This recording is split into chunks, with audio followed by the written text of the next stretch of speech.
इतिहास में देखा जाए तो क्रिकेट का खेल 16वीं शताब्दी के अंत में शुरू हुआ था।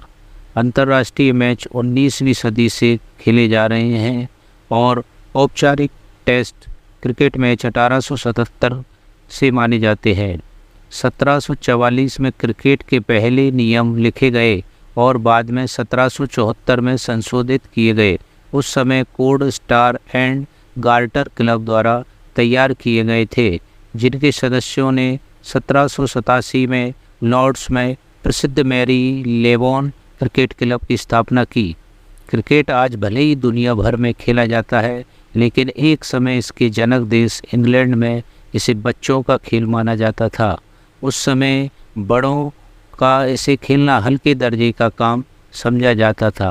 आपको पता ना हो, 16वीं सदी के समय इंग्लिश शब्दकोश में क्रिकेट बच्चों के खेल के रूप में परिभाषित था और 1611 में ससेक्स में 2 पुरुषों को रविवार के दिन चर्च जाने के बजाय क्रिकेट खेलने के लिए गिरफ्तार किया गया था।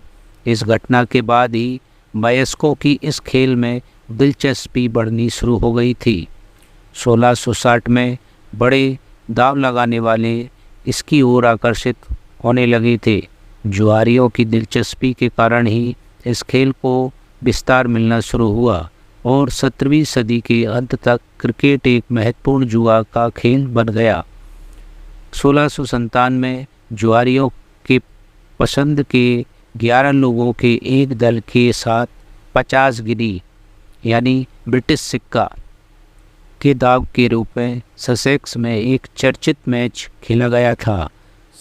17वीं शताब्दी के शुरुआती सालों में जुआरियों ने अपनी टीमें बनानी शुरू कर दी थी और इस तरह क्लब काउंटी टीम का गठन हुआ। काउंटी नाम का इस्तेमाल सबसे पहले 1709 में किया गया। क्रिकेट के सबसे प्रारंभिक संरक्षकों का उल्लेख 1725 में मिलता है। ये अभिजातीय, वर्गीय और व्यापारियों के समूह थे। उनकी सक्रियता से ही क्रिकेट को प्रेस कवरेज मिलने लगी। इनमें चार्ल्स लेनॉक्स द्वितीय, Duke Richmond, sir William Gage, Alan Brodrick और एडवर्ड स्टीड जैसे उस समय के नामचीन लोग थे। क्रिकेट को सुर्खियों में लाने के लिए ये अपने प्रभाव का इस्तेमाल करते थे और इसके चलते 1751 तक क्रिकेट पूरे इंग्लैंड में फैल चुका था। हैम्पशायर, लंदन, डेर्टफोर्ड जैसे अनेक क्लब बन चुके थे। इनमें सबसे प्रसिद्ध क्लब हैम्पशायर था।